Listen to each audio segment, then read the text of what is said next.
We're going live. Oh, I did. Did you? About a half hour ago. You were good. I retweeted something there. Yeah,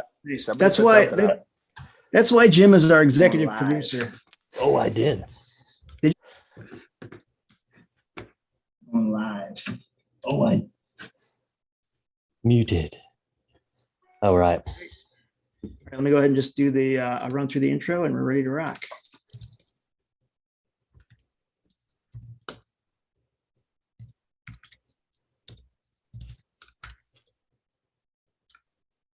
Welcome to episode 71 of the Thrash Report for December 14th, 2021. This is your weekly music commentary podcast where we discuss all things metal and heavy music. My name is Chris, and joining me, my co-host, Jim Osborne. Hey, Jim, what's going on, man? Oh, Canada. Why did I say that? We have a special guest with us, a returning guest. He was with us on our 50th special, our 50th episode. It's Mr. David Edmonds from Canada. How you doing, David? I'm doing great, fellas. How are we tonight? Doing well. Doing well. Thanks for joining us, man. Oh, thanks for having me, man. For sure. We love interacting with other metalheads. Name of the game. Yeah, but we're gonna have a really fun episode this week because we did kind of a casting call for people. Like, let me hear your top 5 albums of 2021. And Jim and I are going to share ours. Dave, you have yours. And I know that there's been a couple of people, online sharing their lists as well. And the cool thing too is none of us know each other's lists. So this will be a surprise for all of us as we go through the list. So Jim, who wants to go first, man? Let's see. How about our guest, Dave? Let's go do our top 5. So, but you're in order. Number 5 being your 5th favorite. Number 1 being, of course, 1. So number 5, I'm gonna say it was Vulvodynia, Prenuntius Infinity. In case I can't translate that for you, but are you talking real words? What the hell was that? Yeah, there's some medical terms and some jargon in there. I don't know what it is, but yeah. Vulvodynia. But I tell you what it was, man. It was a slam record that slammed. It was phenomenal. That's awesome. Well, cool. This will be great too, because then like these albums that I don't know, I can now add them and I will listen to them. This is great. Yeah, it's a little bit of a prog rock thing. Like it tells a whole story about space monsters and all the things a growing boy wants to hear about when he turns a record on, you know? That's awesome. Nice. Very cool. And so number 4 is Every Time I Die, Radical. Every Time I Die. Yeah.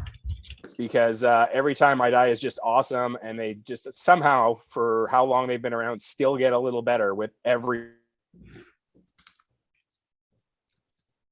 That's awesome. Losing some audio on you there, Dave. Oh, uh-oh. Dave's frozen up. Oh, there he's back. You there, Dave? Yep. Technical difficulties. Are we back? Okay. Yep, I hear you. All right. So next one, number 3, Cannibal Corpse, Violence Unimagined, because who's not going to have that in their top records this year? That thing came out super early this year, and like with Rutan doing guitars and stuff now, man, how great did that record get, right? Yeah. And I've seen a lot of people posting that one. Yeah, right. That's can't not be in your top, like whatever your top tier is. That one's there for sure. I had that as my honorable mention, so nice. Didn't make my list. It didn't. All right, let's switch over, and I'll give some of mine so we can save your top 2. So my number 5, I'm going with our friends Agony Reigns. Oh, nice. Yeah, it's dude, I was just listening to that today, man. Hell yeah. So yes, we had them on a month or 2. And yeah, I mean, I've been listening to that a lot. You know, when I'm not listening to liquid metal or something, and I'm throwing something on, it's usually Agony Reigns. Very cool. Yeah, that was a fun one, then. Yeah, let's see. My number 4, I'm gonna go with Evil. Ooh, Hell Unleashed. nice. Again, that was in my.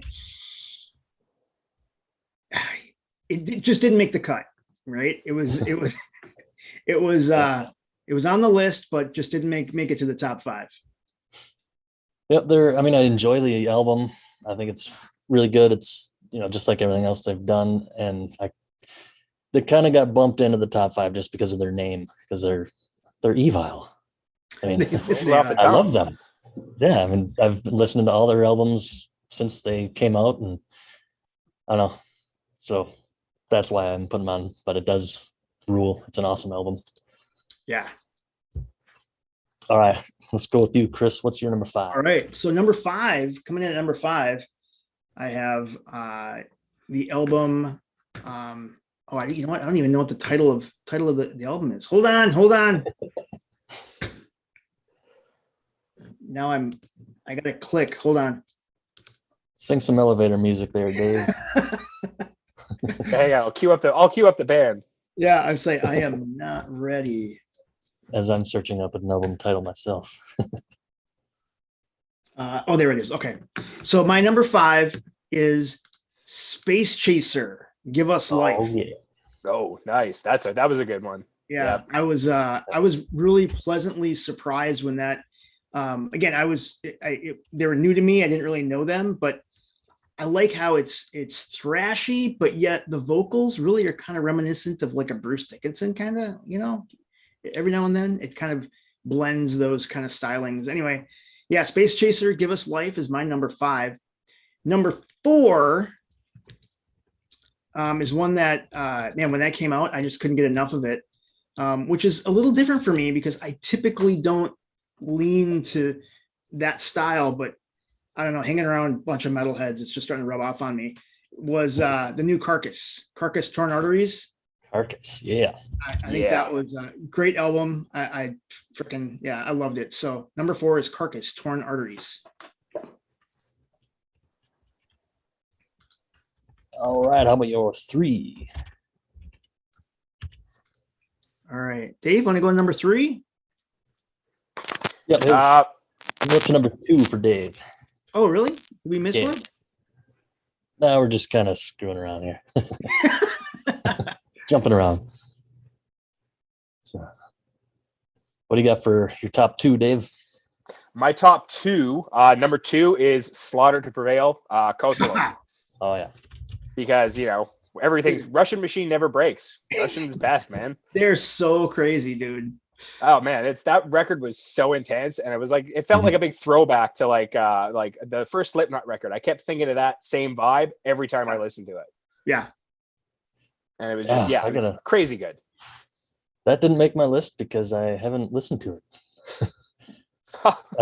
I've heard a couple of songs I've heard some of the songs or all the songs they play on Liquid Metal. I've heard a bunch of times, and I like them. I just, for whatever reason, haven't listened to the entire album yet. So glad that's on your list. It'll be a good reminder. It's a good record front to back, man. You'll enjoy it. Yeah.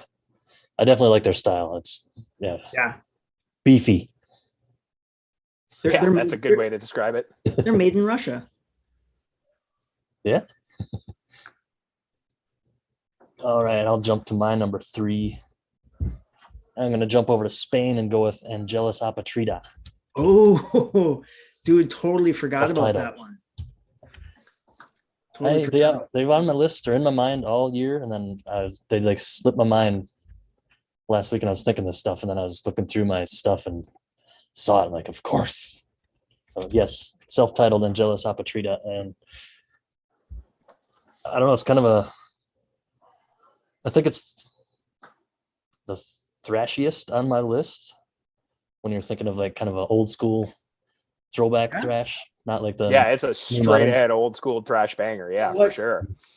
So, and that's crazy. So what do you think? Do you think so Jim, are you like now more into kind of the death metal, grindcore? Like are you kind of just all over the place? Still thrash number one. I like the groove metal, probably number two. But I've been listening to more death metal just by talking in death metal with some of our friends from the Twin Cities death metal scene and checking out their stuff. But yeah, strictly, or not strictly, but mostly thrash and groove still. But I mean, throwing in a lot of newer stuff as I'm discovering it. Yeah, well, so that's the thing. So like I had Carcass on mine. Would you describe, does Carcass fall into death metal? I mean, I don't know. It's subjective, right? I don't know. They're like real old school, like they're OG death metal, 100%, right? But they're not like they don't come off like some crazy slam band. I think they're a step or two behind that. But yeah, I'd say they're a death metal paved the way, but they tons of crossover appeal for those guys. Yeah. No. Okay. Yeah. Cool. I was gonna say, when I listen to probably the first time that I've had like a death metal band in my top 5. Yeah, and when I listened to it the first time, and I was talking with some of our friends and who are into death metal, Natanic and Bobby Icon, and they had me check it out, and I listened to it, and I described it kind of as like a gateway to death metal. It's not that like super deathy. It's got enough of other stuff that it kind of listen to it, get into it, and then kind of lead you into more heavy death stuff. So, but I did enjoy that album, and I've had a couple of their albums over the years. So yeah, I'd consider them death, and I wouldn't be surprised if other people consider them differently. Right on. Cool, man. Genres are stupid. That's a gatekeeper thing. It's funny. It's funny you say that, Dave. So this woman that I'm dating right now, we were having that conversation, and I said something about metal, and then I said, and there's like 100 subgenres of metal, and I was like going through, I like listed them all in a text. I'm like, there's like thrash, death, grind, technical death, and I was like, there's Viking, there's fantasy, there's wizard metal, there's like all this shit. There's everything, right? Post grind, slam, crabcore, whatever, right? I know. There was one I saw. I wonder, I said, I'm going to be sending you like a lot of YouTube videos. Sometimes it's awesome. Sometimes it's not. Sometimes it's hilarious. Sometimes it's ridiculous. And I said, like this one. And I sent, what was the band? Anyway, they had like freaking heavy metal bagpipes and shit. And they were like in a castle, like in a castle and stuff. I'm like, it's cool, but it's like, what? Yeah, what the hell is that? Yeah.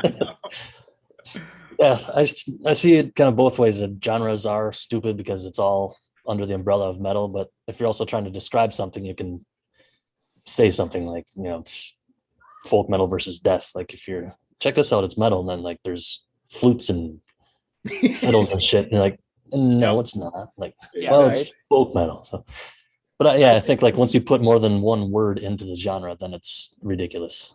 Well, like for instance, when I was going through, again, going through listening to some of the releases for this year, one of them that did not make my list, Fear Factory, right? And you start listening to Fear Factory, and I'm like, okay, is that industrial metal? But then like some of the tracks on the new one, there's like freaking strings and like orchestra shit too, right? And you're like, I don't know, where's that fall? I don't know. Yeah, it's so hard to like classify bands, and like I can't, it hurts my mind to try and like make those classifications all the time. So like I'm like, I'm too old now. I don't have time for that. It's metal. Man. That's right. It's metal. It's good enough for me. It's music. Play it. There you go. Yep. Is it heavy? Cool. Yep. Where are we at? Jim, you're keeping track, right? Yeah, let's go with your number 3. Oh, my number 3. Dee Snider, Leave a Scar. Of course, D. Yes. Yeah, I'm a huge Dee Snider fan. Leave a Scar. And this was one thing that was kind of interesting is that when I did my replay of the year, like I think there was like 4 tracks from the new Dee Snider album that were the top listened of the entire year. So that had to fall into my top 5 for sure. So Dee Snider, Leave a Scar, that's my number 3. All right. My number 2, I'm going with Enforced, Kill Grid. Oh, nice.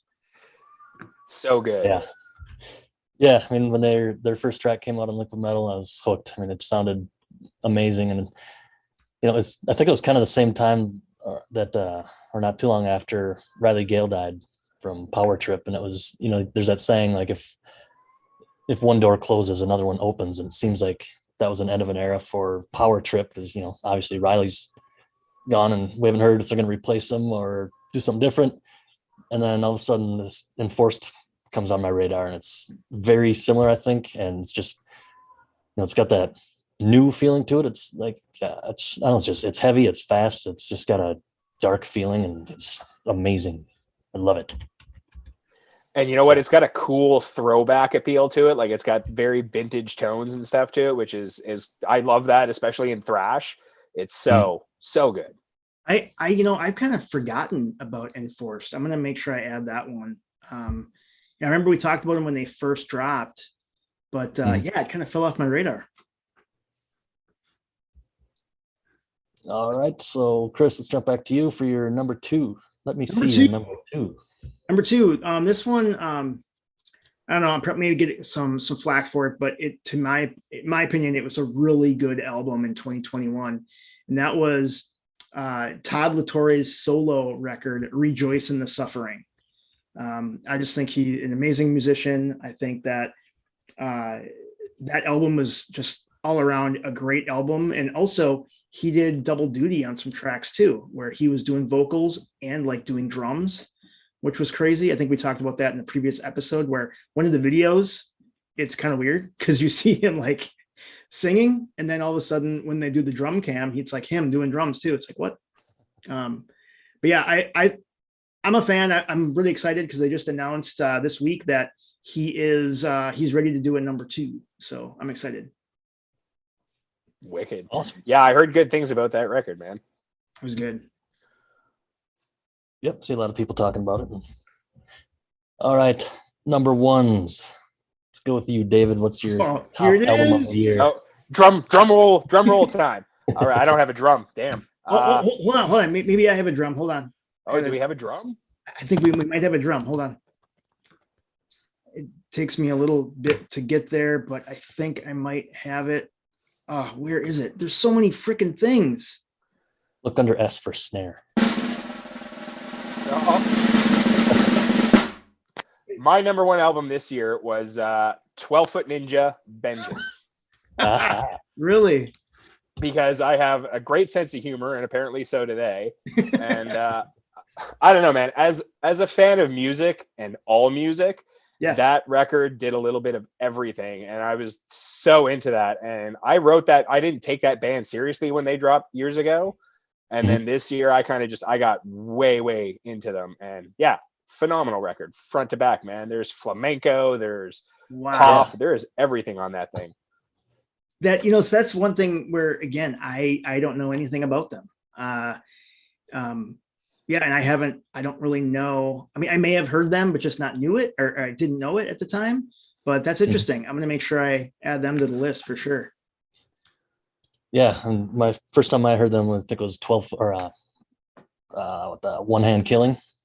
Yes, yeah, and like they're not always the heaviest, but they're catchy as hell. I mean, every song I heard of them is catchy. They're super catchy. And you know what, man? Their singer, that dude doesn't get enough credit, man. I mean, that dude is hitting some like Mike Patton ranges. Like he nails every note and sings every style you could imagine, and does it super well.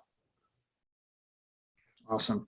Yeah, very cool. I think I read in a comment section somewhere, somebody referred to them as the Mr. Bungle of gent, and that like summed it up perfectly, I thought. That sounds good. Yeah, that's awesome. Yeah, I'm here for that. Very cool. Someone took some time to think of that one. Yeah, right? Yeah. All right, my number 1 band, album of the year. First off, would like to thank Jethro Tull for not putting out an album. And I'm going to go back to Europe and go with Necromanthean. Dude. Oh man, I had never heard of them until we featured them as one of our bands, or talked about them on an episode this summer or last spring or something. And oh man, just awesome. Every single song is just fast as shit. That's awesome. What's the name of the album? Visions of Transmagistos. I think. Yeah, that one. It's something like that. Something I couldn't pronounce. Yeah. Yeah, I didn't see that one either. I The had Visions of Trismegistos. Yeah. interestingly enough, I did have Necronomicon as one of the contenders because that was a really good album in 2021. Yeah, there was a handful that, we talked about a lot, but still didn't make the cut. Like we talked a lot about Gatecreeper. We talked about who else? At the Gates. We talked about At the Gates. Yep. All honesty, again, I'm a huge power metal guy too. Halloween kind of let me down. That didn't make the cut. And obviously Iron Maiden, one of my favorite bands of all time. I got to tell you, I think Senjutsu kind of let me down. So, yeah, I didn't see a lot of talk about that after it came out. There's a lot of hype before it came out, and we talked about the album cover, how cool that was, and it just looked awesome. But I didn't even make it through once, and it's I don't know. Yeah, I think I listened to like the first 3 songs, and then I was kind of done with it. Yeah, it didn't blow me away, and it didn't seem like it was like really well produced. Yeah, and maybe that's because they did go through it really fast, right? Yeah, I'm not sure, but I mean, I don't think it really held a candle to Book of Souls. I think Book of Souls was phenomenal. So yeah, 100%. But you're gonna go see him next year. I am. I got my ticket. For October 5th, 2022. Nice. And down in Chicago. That's right, Yeah. dude. It's gonna be awesome. And Trivium's opening up for him, right? Yeah. Yep. Oh, hey guys, by the way, I watched that Trivium live stream, and that was the In Waves, dude. God, they're good. It's just freaking amazing. It's like watching them. It's like watching a machine, Mm-hmm. Just so good. Yeah, I didn't get super into those guys till I saw them live, and then I saw them live, and I was blown away, man. They're so good. Absolutely. Yes. Even when they're not very good, they're still really good. Right. Yeah. And it was, again, I think In Waves is one of my favorites, so it was really fun to see that front to back. I mean, some of the tracks that you would never typically hear live, that you're able to see them and see how they do it, and man, they were just dialed in. So anyway. Mm-hmm. Yeah, I've been a fan of theirs since day one. Before Ember to Inferno came out, I just stumbled across them. I think I told the story here once before, but just hooked me from first song I heard. Brilliant band. Yeah, and there's a couple that we haven't really talked about that more on a little bit more radio friendly, or kind of definitely got a lot of airplay. Bands like Spirit Box or Ginger. I mean, those bands came out in 2021. Again, great bands. They just didn't make my top 5. Yeah. So yeah, me neither. That Spirit Box one was tricky. I thought it was a really good record, but it's very, for how hyped it was, I don't know. It didn't seem to live up to it for me. Got it. Yeah. So are we my turn? Number 1. Yep. Last spot. I'm wondering if I know what it is. My number 1 album of 2021 is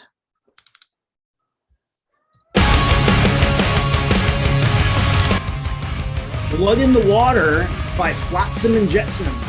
Oh, yeah.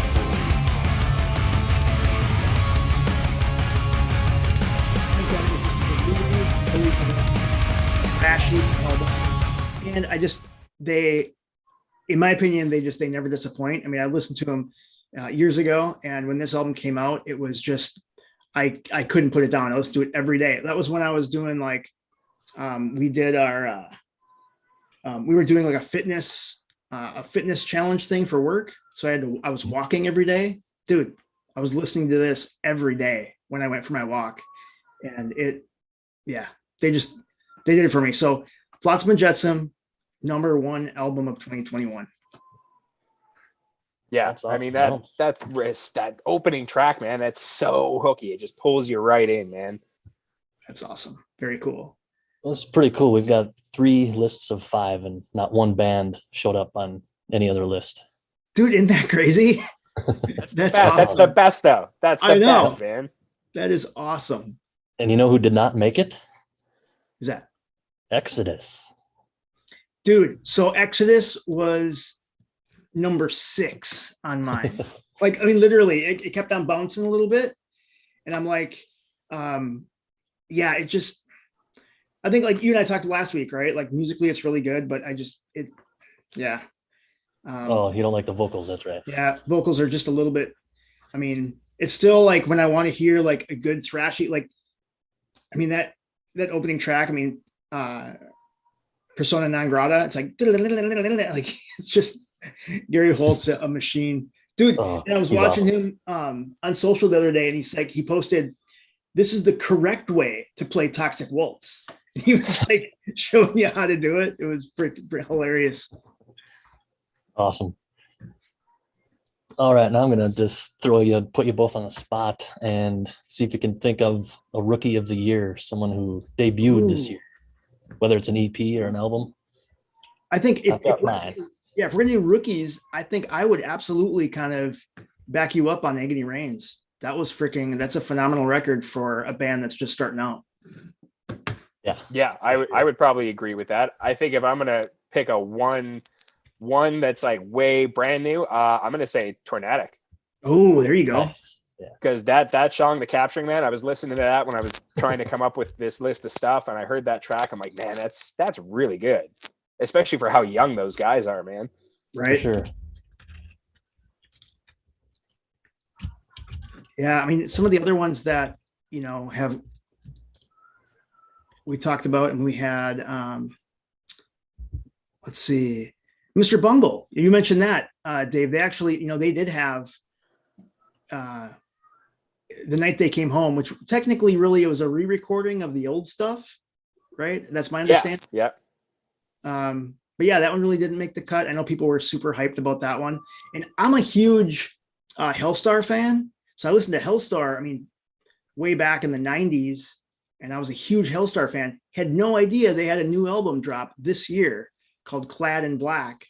I listened to that as I was prepping for this, and I'm excited to add that to my list. It's pretty cool. Again, it's one of those where you have to like that super high, clean, like opera type voices, That like, power metal vocal, man. Yeah, exactly. But yeah, it's super cool. So Hellstar was another one that kind of showed up on the list. And I noticed too that when I was looking at some of the other releases for this year, there was several that they had new releases, they had live releases, or they're on compilations too. So, you kind of wonder, maybe next year we can pick out like what our favorite live one is too, or like our favorite one-off. Maybe it's just a single or something like that. Yep.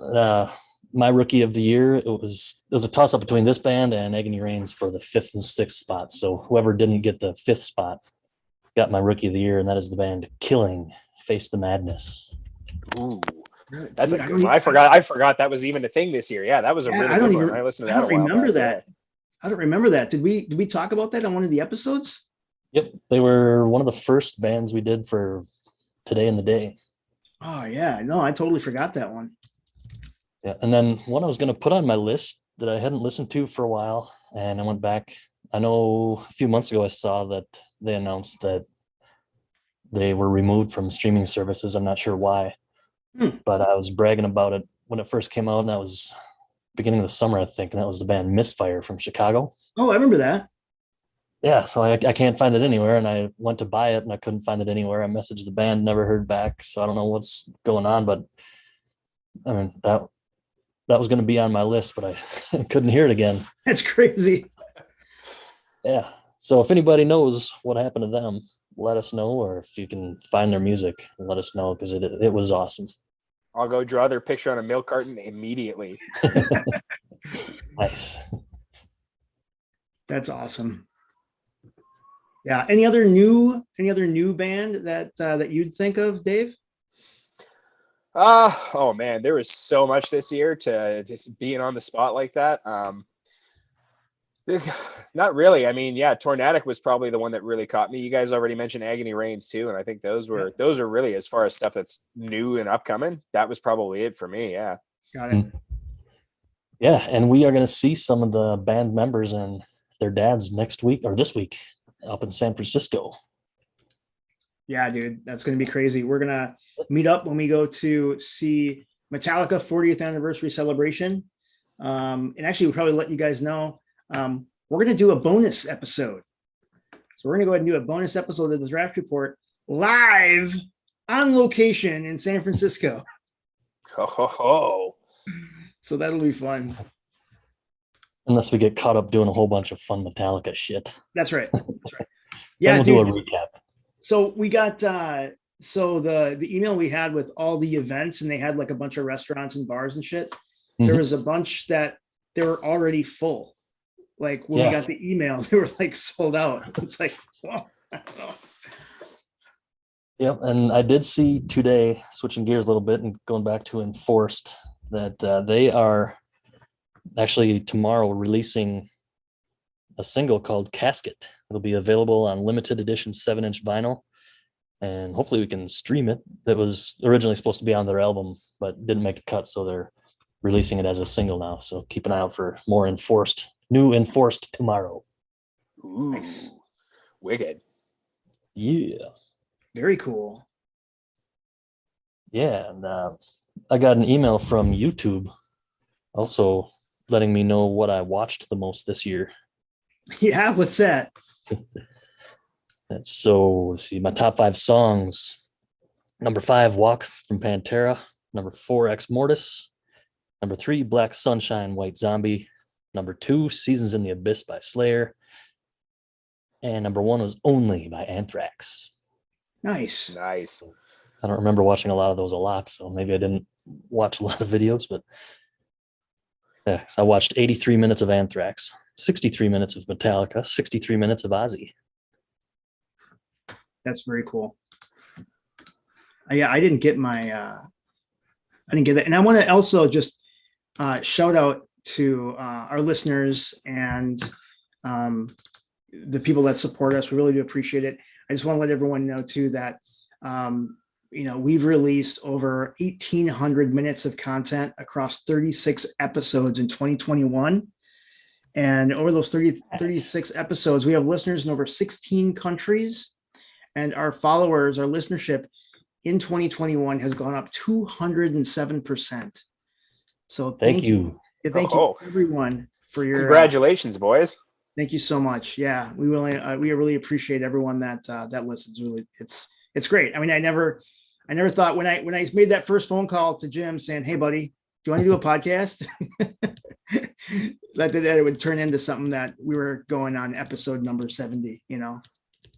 Yep, and I still feel our mission statement is the same. It's just me and you bullshitting about metal, and people are listening and contributing, and it's awesome. I think that's what it's all about, just chatting metal. Yeah, absolutely. And we have there was so much I'm trying to think of another.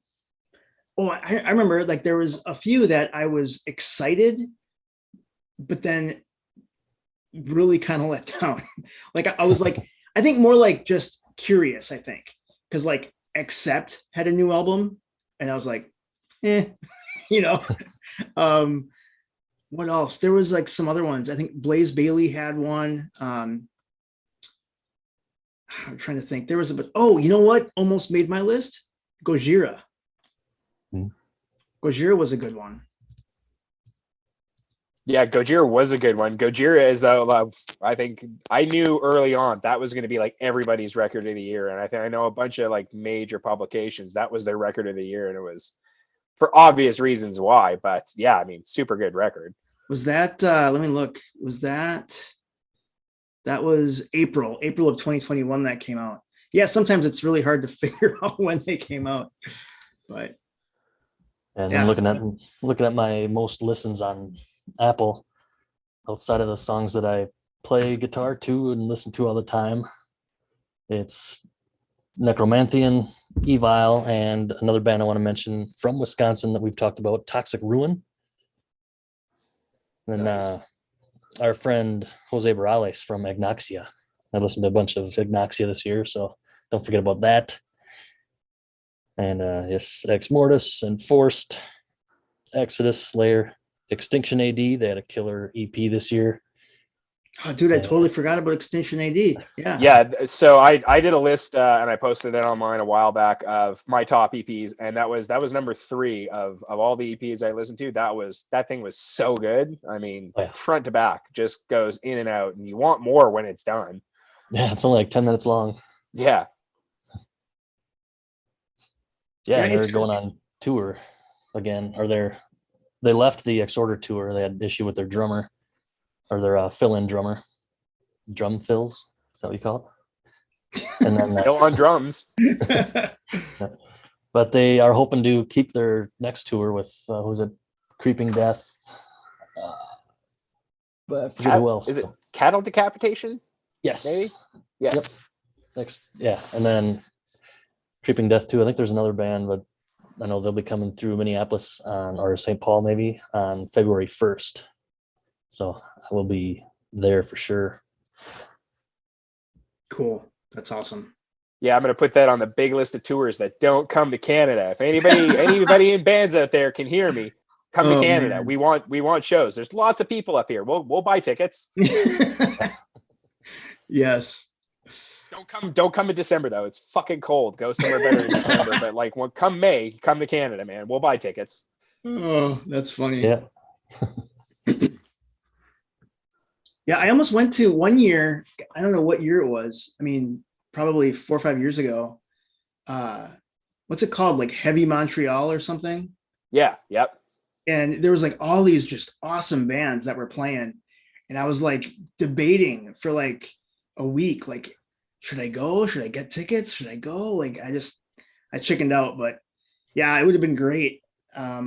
Do it up, man. If you ever get the chance, go. Montreal. I've not spent a ton of time in Montreal, but it's a cool town, man. It's got a real good party vibe there. You get a chance to go to a show there, I'd take it. Cool. Yeah. Well, it's funny too, because ever since I, got on their list, like they also promote like tons of other shows too. So I get the emails all the time. So yeah, one of these days, man. Yeah. Just don't go in December. It's cold. What, January and February? Is it warm up by then, or? Oh no, man! It's like it's nice from like April till maybe September, but even then, that's dicey, man. So. Yeah, you said earlier before we started this, you got a foot of snow today? Yeah, I got a foot of snow. Yeah, it's for all of you south of the border, it would be a crisp -4 here today and a foot of snow. So yeah, good times. Yeah, this is why bands don't tour in Canada in December. Yeah. Oh man, that's the first time I've been referred to as south of the border. Yeah, it's what is it they say in Game of Thrones? We're the real north. Yeah. Okay. Oh, funny. Yeah, I think I was working last week and it was 9 degrees, and that was kind of our first cold day. And then tomorrow it's supposed to be 64. Yeah, so. It's crazy. Enjoy it, man. It's definitely not that here. I'm in school right now, and the school I was at, there was a kid. We had freezing rain the other day. Literally a kid on skates skating around the parking lot of the school. It's that. So that's my life in a nutshell. Yeah. Nothing gets more Canadian than that. That's awesome. Yeah, yeah. That's as Canadian as it gets. Yeah, for sure. Oh, not quite. I did hear a story this week. My wife told me about a story that she heard from back in World War II, when the Canadians didn't see a whole lot of action, but there was one time where I think they were guarding a bunch of German prisoners or something, and then the German prisoners were gonna try to bust out, so they got all together and they started attacking, and the Canadians fought them off with hockey sticks. Now that's I don't know that to be true, but I would believe it. Yeah, that's Canadian. Yeah, I haven't looked. I want to look it up too, because I mean that sounds amazing, and I would totally believe that. Just silly enough to be history for sure. Yeah. There was I had to do some work. There's occasionally I'd go up to I go to Toronto, obviously, but then I would go to Montreal a couple times. But I went to, I want to say it was like Halifax or something. It was like I continued to go east, like another time zone. Like it was like another past Eastern time zone. But I had like a little bit of downtime before I had to like do this event, and I was like walking around the city, and I went into this like merchant marine like museum or something, and I walk in there, and they had this big exhibit with like the Titanic, and I was like, what? And I walk up, had no idea. Like I learned so much, like how much the Canadian like Coast Guard and military and shit like were instrumental in the rescue efforts for the Titanic. And I'm like, it makes sense, but I had no idea. They don't teach you that in the textbooks. No, that's right, man. They don't tell you that kind of stuff, but whatever. It is what it is, man. Yeah. So yeah, one thing I was gonna share with you guys, this is kind of funny. So today, I don't know if you guys saw today that Gibson announced the new Dave Mustaine signature Flying V EXP guitar, right? Looks really sexy. It's like mahogany and shit, right? But I thought what was so great was how Gibson basically ran through Mustaine's bio. And I want to share this with you because it's great. Mustaine has sold 38 million records worldwide. He's earned 6 platinum albums. He's a Grammy Award winner, a cancer survivor, and a certified first-degree black belt in Yukadokian Karate and Sagahagam Taekwondo. I don't know how to, whatever. An honorary 4th-degree black belt and goodwill ambassador in the World Taekwondo Federation, and is currently on his way to the 1st-degree black belt in Gracie Barra Jiu-Jitsu. What does that have to do with playing guitar? Just one. I don't know. Yeah, the back end of that resume sounds like he's getting ready for a run in the UFC. I know. It's like, what? They want you Yeah, to know no mention that Megadeth's putting out a new record next year. Why bother talking about that? Right. But the one thing that was really great though is this new guitar. It has so it's a Flying V. It's like mahogany, but it also it has their Tunematic bridge with a stop bar tailpiece. It's got Dave Mustaine's signature Seymour Duncan Thrash Factor pickups. Dude, that just sounds awesome. I got to get pickups for my guitar that are called Thrash Factor. So anyway, pretty cool, man. If you're into guitars, I think they just want you to know that I can't afford. So like all the black belt talk, they just want you to know that he kicks axe or something. Ha. Had to get a pun in at least once. You have to, man. You have to. All right. Well, that's going to kind of wrap us up. Anything else we want to jam on before we kind of wrap up this best of 2021 episode of the Thrash Report? Well, I'll say thank you to you guys for endless hours of entertainment this year. It is always a pleasure to get to listen, and I definitely thank you for the opportunity to come and hang out one more time. Maybe we will get to do it again. Awesome. We really do appreciate it. One of these days we'll be able to do a meetup and we'll meet in person, but we really appreciate your support.